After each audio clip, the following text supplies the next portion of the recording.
guys, how are you? I hope you're all having a wonderful day. I'm coming back to you with another video of the tube chassis foxbody road race car. Let's get right into the video. Alright, to start off the chassis build, we did the A-pillar bars, the windshield bar, and the dash bar. The main hoop bar, and the brace and rocker bars. Here's JT welding the main hoop on. Him and Doug Carty at Carty Race Cars are great fabricators and welders. You can see that IRS poking out. After the midsection was pretty much there, we started on the strut bars and strut towers. We got our plates mocked up and our hoops made to go around the plates along with the down bars, and got those welded in. I gotta say, these turned out great and much better than expected. So for the front suspension, I actually used a strut tower brace to tie the two front struts together, and then that allowed us to know the orientation and location of where the strut towers needed to be, since we had nothing to build off of. And I'd say that was probably the hardest part of this whole thing, is getting those to line up and be where we would like them to be and work well with the geometry of the factory Mustang. So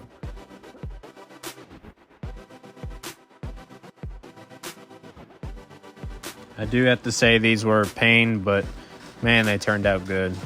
Playing with 5-6 different angles and getting it all straight and square, it really plays a toll on the mind with all the math and headache that goes into making them. With the strut towers done, we started making the back half. So we started with 2 frame rails going back, bent it to 90, goes all the way back to the taillight panel. After those are tacked in place, we started with the down bars off the main hoop, and then added 2 more bars behind them to get more leverage on the back end. Kind of test fitted me in the car. After the test fit was done, we pulled the body off the chassis and started throwing some bars at it. Started with the harness bar, tied in the rear end, as much bracing as we possibly could.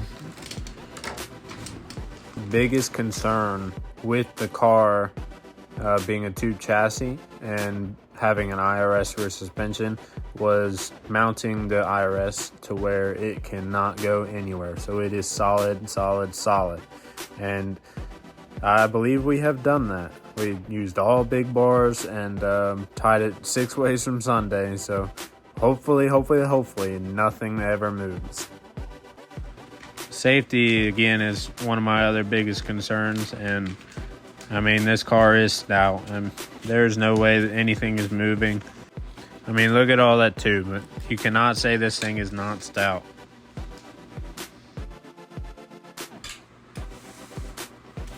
It was easier to take the body off and throw all these bars in, because we knew the outline of the car was there and nothing would interfere with the body.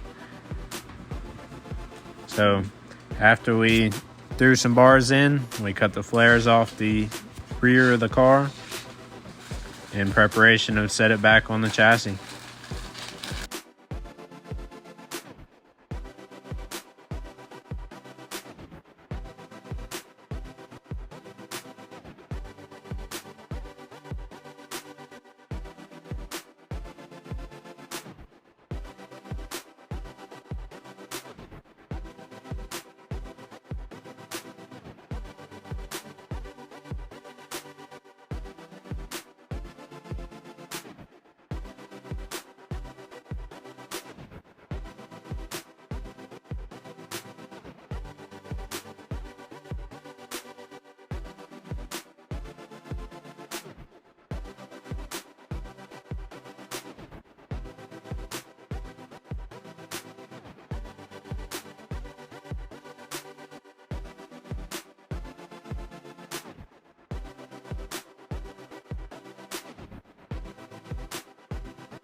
with that cut out, it's time to put the car back together.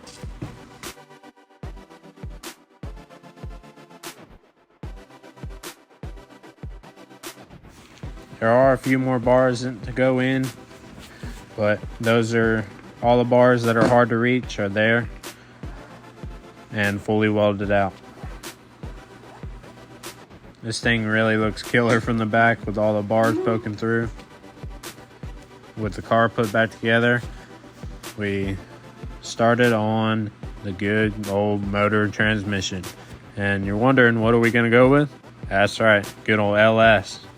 Nice, easy, simple to deal with, simple to work on. So with the transmission, I actually went with the TKX, and I'm not sure what clutch and all I'm going with yet, but it's a Lakewood bell housing with a TKX, 5-speed. So hopefully that does me well. With the motor and transmission put together, it's time to mock it up in the car and see what kind of room we got. All right, show me how light it is. You can pick it up higher than that, can't you? As you saw, this thing's pretty light, so I'm excited to see what the end numbers are, but I know it's going to be light. But the motor transmission fit in great, and there is so much room to play with. A ton of room for headers, ton of room for steering, just so much more room than a regular Fox body or any other car. With the wheels and tires mounted, it's time to set it on the ground, see what this thing's going to look like. And man, it just looks mean. I'm super excited how low this thing sits and how good it looks.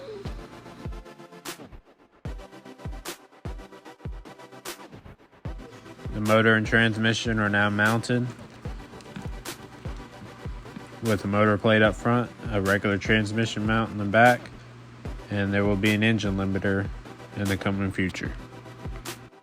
We did go with the motor plate mounting for the LS, and yes, it is an LS motor, so typical LS Fox body, right? But we went motor plate because I didn't want any question of the motor moving or anything like that. So it's a motor plate with an engine limiter from front to back, and then a trans mount. Now these wheels and tires are wide. They are 18 by 11 wheels and a 300 millimeter wide slick off a Porsche 911 GT3 race car. So it's gonna have some grip. I'm really excited. And that IRS looks good under there. Seeing this thing on the ground is just insane. And pictures do not do it justice. This thing looks mad on the ground. I mean, I'm really excited about driving this thing, and I hope you guys are just as excited as I am. With the car moved over in the other bay, we started on the floor and the steering. We also set the seat in there, see what kind of room we've got, and luckily everything should fit.